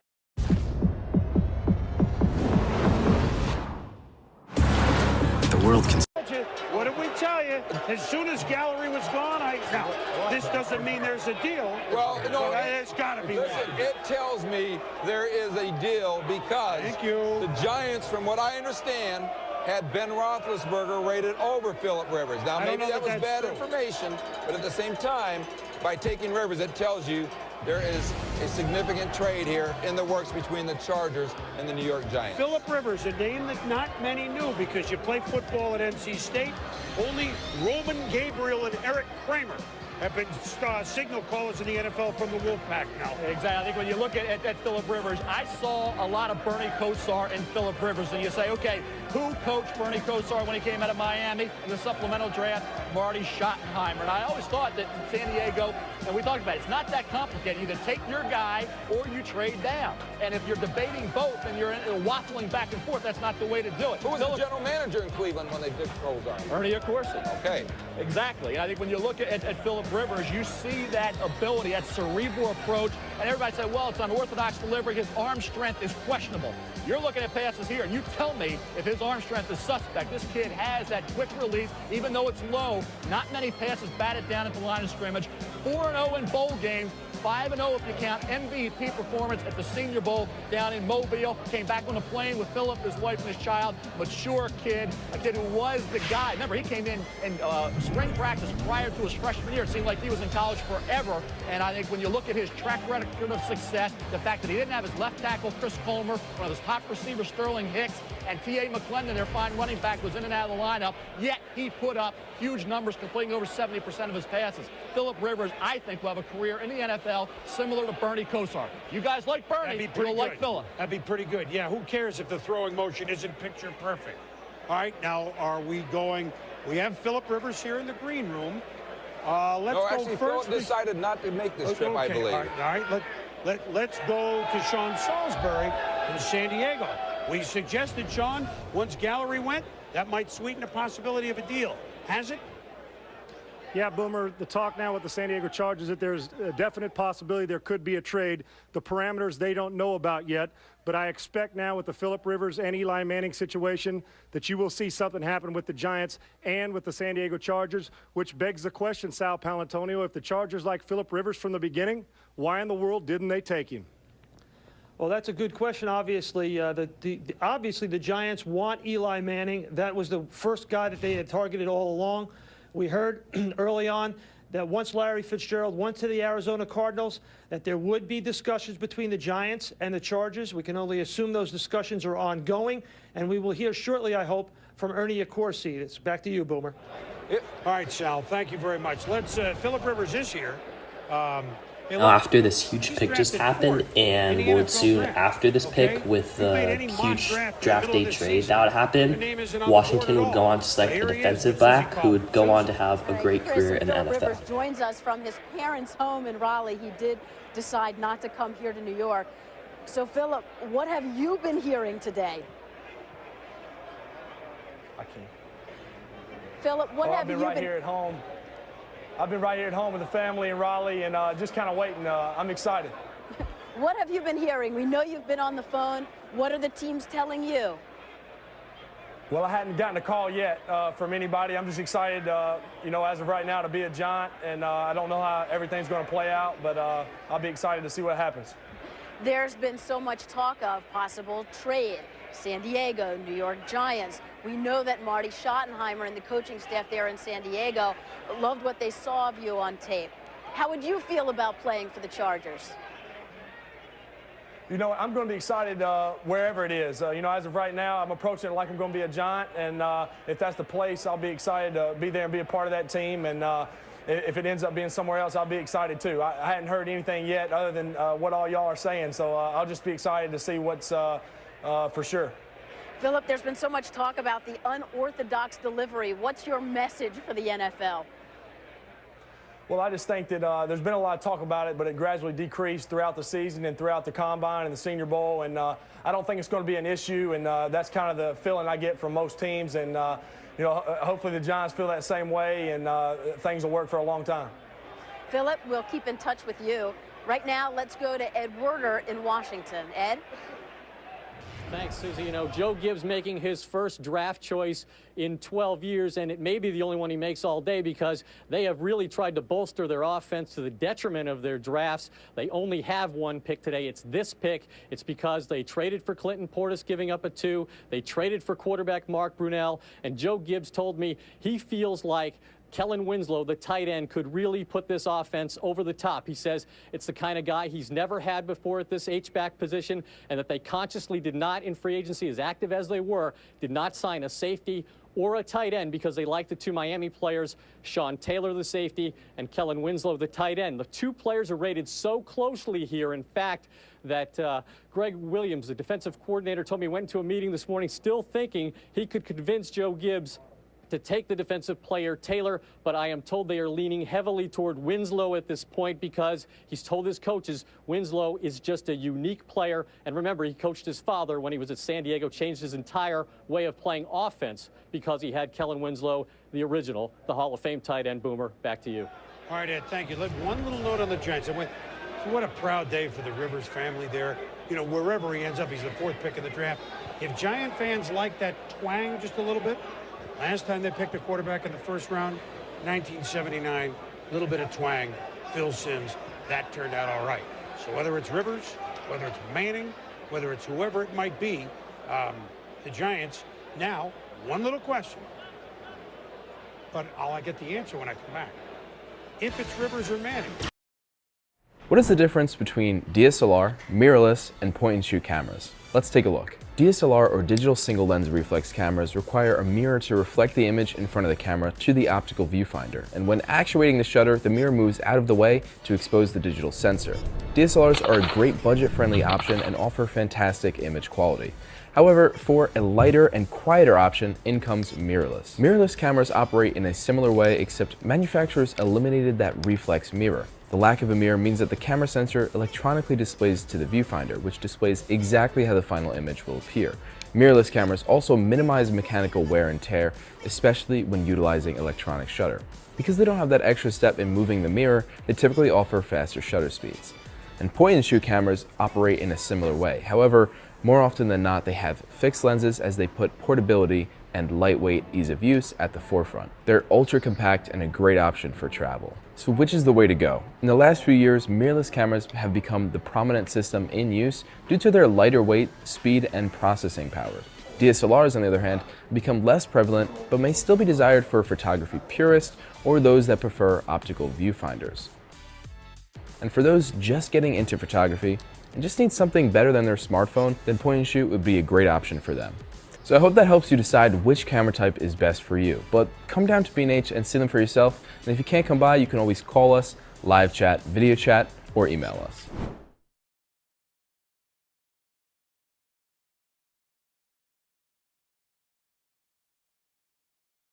Buick Certified Service Technicians are factory trained to fit your vehicle with the tires specifically developed for it. Let us do the work. Take advantage of seasonal offers from Buick Certified Service, the ones who know your vehicle best.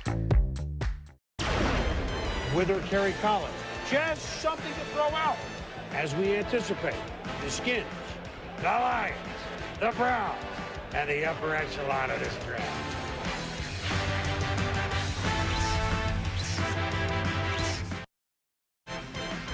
ESPN's exclusive coverage of the NFL Draft is presented by Rocky Mountain Cold Coors Light, the official beer sponsor of the NFL, and in part by Nissan, who invites you to ship the way you move through the world, and Lowe's, where you'll find all your home improvement needs. Lowe's, improving home improvement.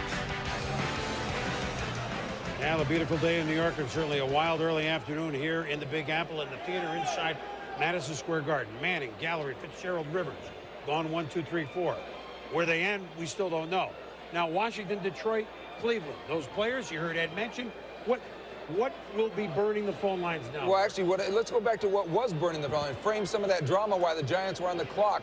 I am told that the Cleveland Browns thought they had a trade worked out with the Giants to go up to that number 4 spot and take Kellen Winslow when the Giants pulled out at the last second, clearly with something heating up there with the Chargers over Philip Rivers. And interesting that Rivers said, oh, by the way, nobody's called me, because if it were, you always get a call from the team you're going to be playing with. Very good point. Okay. But now we're on to Washington with Joe Gibbs' first round pick in 12 years.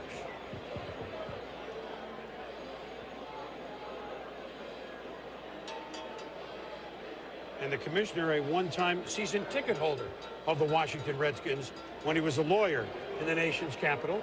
He's been the commissioner a long time, but you always have an extra eye open for what your team might do. With the 5th pick in the 2004 NFL Draft, the Washington Redskins select Sean Taylor, safety, University of Miami. Thought so. And hello, Detroit. Just a little background on this. When the Redskins held when Joe Gibbs ran a personnel meeting on Friday. The San Diego Chargers and the New York Giants have exchanged their draft picks.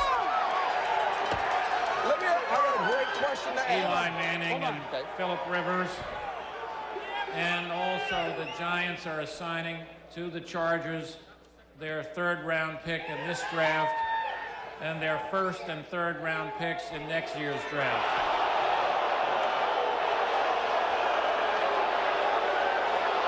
The Detroit Lions are on the clock. Well, I'll take it. Well then. And as Jackson Brown once sang, when you hear that crowd and you see those lights, you remember why you came. As we told you, once Gallery, I think, was the final part of that. Let me put what I know, okay? You just heard what the commissioner said. They've traded quarterbacks, okay? So they get a 3 this year, does San Diego, and a 1 and a 3 next year. San Diego, let me take it from their angle with what I know, was out to get better than the Vic trade of 3 years ago. And what that trade was from 1 to 5, this is 1 to 4, for a #1 pick, which they got. They picked Tomlinson with Atlanta. They picked a 2 next year, a 3 that year, and a pretty good player in Tim Dwight. First and 5th round picks, not the 3rd round pick. However, but the big number is here, Mel and Mort, a 1 next year, which the Giants don't expect to be this high, of course, but you don't know. Right. So San Diego may have indeed gotten something comparable or a little better than the Vic. I don't know. I think San Diego capitulated a little bit here. Well, sure they did. It is not the trade of the century that they had been framing, and it just tells me that they came to their senses thinking, we do have an equal grade on Philip Rivers, and why go through the mess we're about to go through? What they did was reach for the sky and it fell a little short, and they should be happy with their draft. Here it is. Now here's the huge trade that happened during this draft day. It was going to be one of the most historic draft day trades of all time. Probably like the most historic draft day trade of all time. Next to like the Ricky Williams trade, to where the Chargers get the rights to quarterback Philip Rivers, so basically swapping quarterbacks. The Chargers now Philip Rivers, 2004 3rd round pick and the 2005 1st and 5th round pick, and now the Giants, they have the rights to QB Eli Manning. So now Eli Manning is on the New York Giants and Philip Rivers is on the Chargers, and this was just like a huge trade. It would change all NFL history to where Eli Manning would go on to go to Super Bowls with the Giants, and Philip Rivers would go on to have a great career with the Chargers. And I think these two players are both Hall of Fame quarterbacks, and this would just change the trajectory of NFL history for the times to come. What is that 1st round pick next year? Introducing the new Knit and Sew Shop at Michaels. Discover hundreds of yarn skeins in a range of colors and textures, with all your favorite brands together in one place. Shop the new Knit and Sew Shop, only at Michaels. Everything to create anything.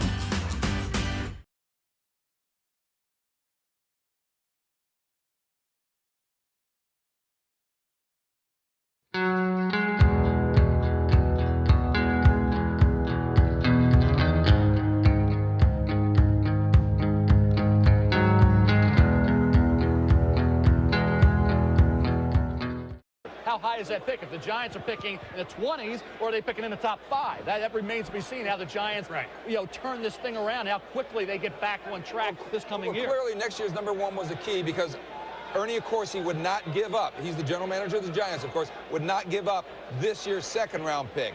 I think that's really what the Chargers had wanted, but a #1 next year obviously did the trick. And also the comments, I think, when you talked about Dean Spanos yesterday, Morton said, okay, our entire draft this year and a 1st round pick next year. Well, they didn't get as much as they said they wanted for a guy that they said was one of the elite quarterbacks coming out of all time. There were a lot of emotions, and there was a lot of anger, and I think people had to sleep another night on it. And cooler heads prevailed. Look, so Eli Manning property Giants, Philip Rivers property San Diego. The man that engineered this trade right across the river for the Giants is Ernie Accorsi, the general manager, who was certainly involved, as Mel pointed out, with the Baltimore Colts.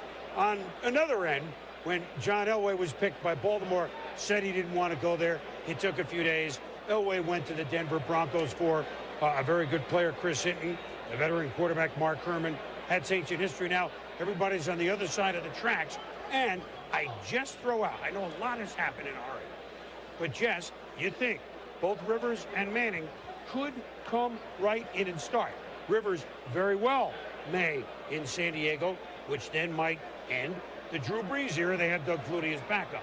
New York, they have a guy that took them to the Super Bowl, Kerry Collins, albeit a few years ago.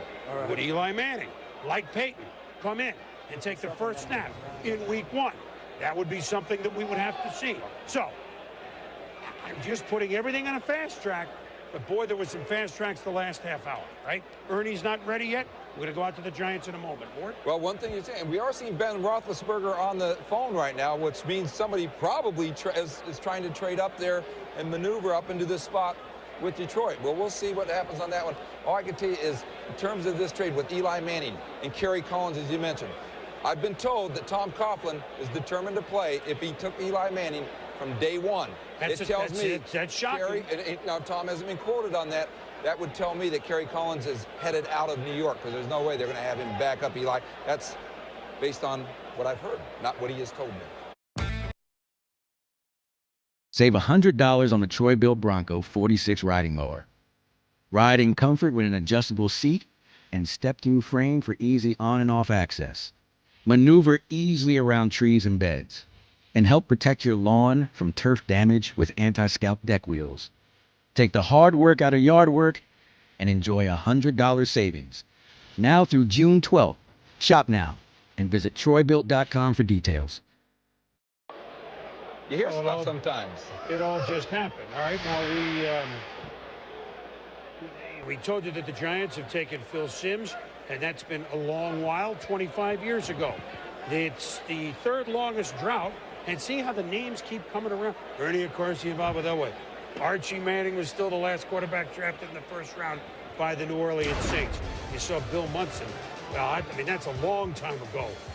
Phil Simms took the Giants and led the Now, Giants this pick to would their actually be first traded Super to the Bowl Cleveland Browns, in which they would select the tight 7 end, years later. and then the Phil Lions Simms, would actually we have got the to know 7th pick, even so they better, basically just worked traded with us. back one spot. We're moving on But I also want to bring something up else as well. Another quarterback was also drafted in this draft. He went with the 11th overall pick, and he would go on to play for the Pittsburgh Steelers. You probably know this quarterback, and he would lead the Steelers to multiple Super Bowls. And he came out of the MAC conference, and this quarterback was just a stellar player, and he would go for the 11th pick in this draft, and it was just huge. This draft was this was a historic draft that happened here, especially for quarterbacks, and this was just a huge draft for all the NFL history. I mean, he didn't want to spill all the beans right there in that interview to Sal, apparently, Mel. Maybe only you can get the information out of him. Well, I think when you look at Ernie, I think he's happy with the fact he got his young quarterback. I think nobody prioritizes young quarterbacks who have elite skills, and we can debate whether Manning has elite skills more than Ernie Accorsi does. As I said, you look at John Elway, he would have been a Colt if it was up to Ernie Accorsi. Unfortunately, it wasn't. The owner made that deal, not Ernie. So I think you look at this opportunity. If you're picking down the line, you're not going to be able to make this trade. By picking 4th, and they hope it's an aberration, they were able to make this deal. And I think that's a lot of teams now are getting away from the young quarterbacks. Ernie Accorsi never will. All right, look, here's a little trick of the trade. It's live TV. These things happen. Sal, caught in mid-sentence, now finishes the sentence with Ernie Accorsi. Thanks, Boomer. I am with Ernie Accorsi, the GM. We had a little technical difficulty there. Ernie, go back and tell us what the parameters of the draft of the trade were. Sal, the trade was Philip Rivers for Eli Manning, and we gave San Diego our 3rd this year and our 1st and 5th next year, not our 1st and 3rd. Why Eli Manning? Why was it so important for him to be in a Giants uniform? Well, we all kind of had a unanimous opinion that this was a special quarterback. You know, you don't get a chance very many times for a decade to be able to select someone like him. We scouted him heavily as a junior because we weren't sure that he might come out. We tracked him this year, and I think we all felt that this was a quarterback that, that you wait for a long time, and we're just thrilled to have him. What were the discussions when San Diego was on the clock at the beginning of the first round there, and why didn't the trade happen then? Well, we really never had any discussions. Okay. We only had a discussion when they, we decided to pick Rivers, and we had our reasons, sure, we thought maybe, possibly that could interest some clubs. And if not, we had a pretty good quarterback for as far as we were concerned. We loved him. And then the discussions began after that. New head coach here, Tom Coughlin. You're starting over with basically just a re-energizing of the franchise. Where do you see Eli fitting in as a starting quarterback here at some point, and what happens to Kerry Collins now? Well, first. When emergency strikes, first responders rely on the latest technology. That's why T-Mobile built T-Priority, America's best 5G network experience for first responders. With more capacity, faster speeds, and better coverage. So law enforcement has reliable backup, and EMTs can relay vital information in real time. T-Priority, built for tomorrow's emergencies, ready today. How to win the FIFA World Cup on Airbnb. Book a home near the stadium. Jump into a pickup game with your host, Fer. She used to play. Well, yeah. We'll try and get him live next time. Maybe that'll be the way to go. But Ernie's certainly very busy and was gracious to come out. So, Detroit is on the clock, but we understand there's a trade with the team right below them, the Cleveland Browns. We can explain that to you in a moment. We're pretty much sure why. But right now, how about Sean Taylor? Huh? He's as high a safety as you've graded the last 15 years? In the end, Chris, yes, he was. And I think in the end, I think it's about that lineage at Miami. You go back to Benny Blades, Darrell Williams, and Ed Reed, and the level he took that position to at Miami. And the fact of the matter is, at 6'2½", 227 pounds, can run like a corner, and he's that tough physical safety, everybody compared to Ronnie Lott. And I think you look at this division, what Joe Gibbs and the Redskins have to deal with in Jeremy Shockey. It's expressed to me that, hey, we have a guy in Sean Taylor now for the Redskins that can match up against Jeremy Shockey and negate all the skills that he brings to the table. So this is a guy who has multi-dimensional talent. And I've said it before when we're discussing the Elite Six players, the passion for the game of a Ray Lewis. And Ray Lewis single-handedly elevated that Raven football team, not just the defense. I think the Redskins hope that he will make everybody around him better. That's a sign of a truly great player. And because of that, a safety, normally not this high, that's a special quality that I believe allowed Sean Taylor to go up. And the fact he had 10 INTs and 13 pass breakups. This guy is a ball hawk in that secondary. When he comes through with the interception, a former running back in high school, he can do some damage. He can get you great field position or take it all the way for the touchdown. This kid is thinking big play all the time. He's a little sloppy tackling this past year.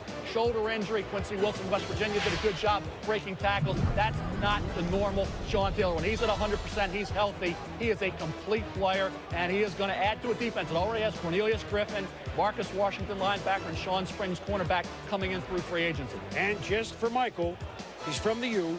He's from the University of Miami, one of what could be a record-breaking 6 first-round selections we could have. We told you Detroit and Cleveland were cooking something. Here it is. Can you smell what the Lions and Browns have been cooking? With the 6th pick in the 2004 NFL Draft acquired from the Detroit Lions, the Cleveland Browns select Kellen Winslow, tight end, University of Miami. Well, we'll get the details on the trade in a minute. I will tell you one thing, Mort, that Detroit had a dead heat, and you could be happy with all of them. Sean Taylor, Kellen Winslow, Roy Williams. If that's true, you go down one spot, you pick up something, and you get a similar player. Well, no, as we know, Cleveland was talking to the Giants about getting up to get Kellen Winslow. And as you mentioned, Roy Williams, actually for Matt Millen, had a higher grade last year than Charles Rogers had he come out. And, of course, the Lions took Charles Rogers. One other note here, though. If Detroit uses this pick, obviously it'll be Roy Williams. But there's no question that the Jacksonville Jaguars are trying to get up to this spot again to try and take Roy Williams. All right, let's give Kellen Winslow II his due. His father was one of the all-time greats, not only at tight end. He's in the Pro Football Hall of Fame. They've been playing football, professional football, since 1920. There's about 200 guys in there. He's one of them. So, again, you talk about a pedigree like a Manning. Right?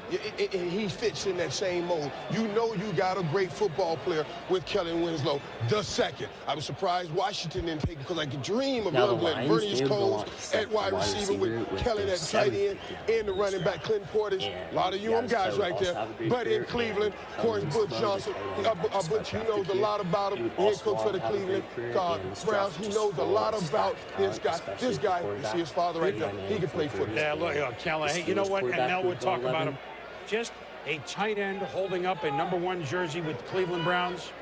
Not only you think Kellen Winslow, who was his dad, Oz comes. You think of Ozzie, no question about it. And then I think when you look at Kellen Winslow Jr., a Miami Hurricane, as Michael Irvin said, and Butch Davis passed on Clinton Portis a few years ago to take William Green, paid the price for that. He wanted a Hurricane. The only way he was going to get one was to move up. And I think when you look at this team in this position, they have nothing of quality coming back. 4 tight ends, none of which are starter material. Garcia, the new quarterback, Jeff Garcia, is going to go to the tight end. And you look at Kellen Winslow Jr., an underrated blocker. He can at least, I think, do an adequate job in that area, but he has that approach of, I'm a dominator, I'm a presence. People say, well, it's an arrogance. Well, hey, that's what I want great players to have. They want the football. He was not fed the ball as much this past year as he really should have. Only had 1 touchdown reception. That came in the first game. I think the quarterback situation, going from Ken Dorsey to Brock Berlin, hurt Winslow, but when you saw the spectacular catches and the ability there, look at that athleticism. Remarkable. This kid is much more than a tight end. You watch him game after game when he had a quarterback who looked his way, and here, Berlin, and this was a 4th down play that saved the day. This is a catch, a clutch catch that Kellen Winslow Jr. makes time and time again. Looks a little careless with the football in the open field at times. Kind of becomes a running back. Gets that ball outside. You can strip it some. He's got to work on that with the Cleveland Browns, but they get a hurricane, and they don't pay the price like they did a few years ago when they passed on Portis for William Green. Did Butch recruit him? Let's not forget that Butch Davis knows this group of Miami players better than any coach because he recruited. Chevy Silverado, an available Super Cruise.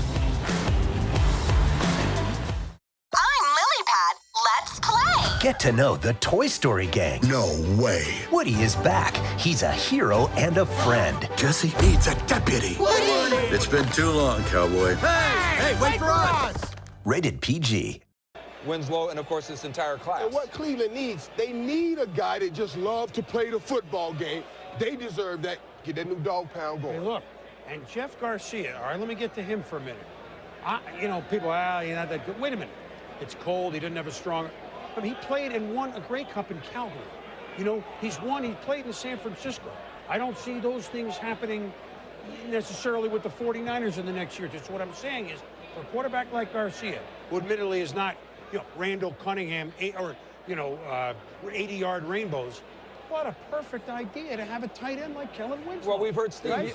we have heard Steve Young even say, I want to put this on my, we've heard Steve Young say, he would prefer a Pro Bowl tight end over a Pro Bowl receiver. But Steve was lying because he had Jerry Rice. He was just joking. But he had Jerry Rice. Steve says that. Peyton Manning will tell you how valuable a great tight end is. Of course, Troy Aikman will tell you how valuable a great tight end is, like he had with Jay Novacek. For most quarterbacks, when all else fails, I got a guy at the tight end position that I can just toss the ball to, and he's always in my view. So the tight end position is a very important. And Michael, it's a tight end if you can get the ball to him. If you're not running around and trying to scramble for your life. That offensive line in Cleveland is still a problem. They had an interest in Robert Gallery. They were not going to be able to move up that high. Left tackle, that offensive line in general has got to allow Garcia to have the ability to do damage in the passing game through Winslow and company. This is a good move by Cleveland, all right?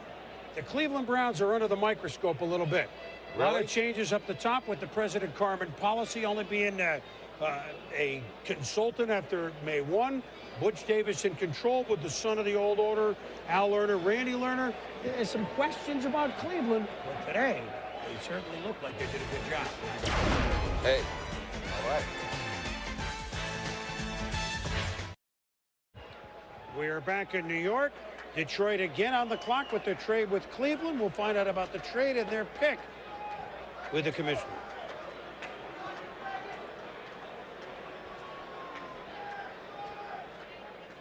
With the 7th pick in the 2004 NFL Draft, the Detroit Lions select Roy Williams, wide receiver, University of Texas. Well, and you got to like the outfit of Roy Williams, Mike. He obviously knew you were here. I love the outfit, and it's fitting because, like you said, they liked Roy Williams last year, so they finally get him this year. They get him, and they put him with Charles Rogers. And for a young quarterback in Joy Harrington, who has to step up and play well this year. All right, listen. Let's talk about Roy for a minute, because many thought equal or higher than Fitzgerald. Last year, Detroit, with the 2nd overall pick, took Charles Rogers, who was hurt. They're certainly giving Joey Harrington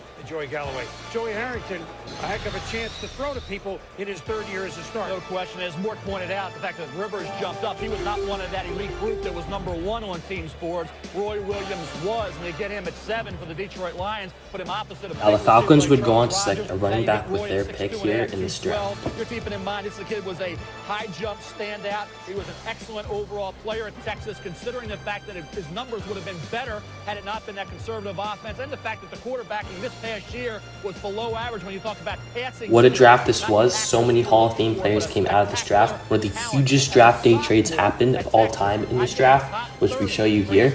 And Eli Manning, he was selected with the 1st pick, go on to play for the Giants. Philip Rivers selected with the 4th pick. He'd go on to play for the Chargers.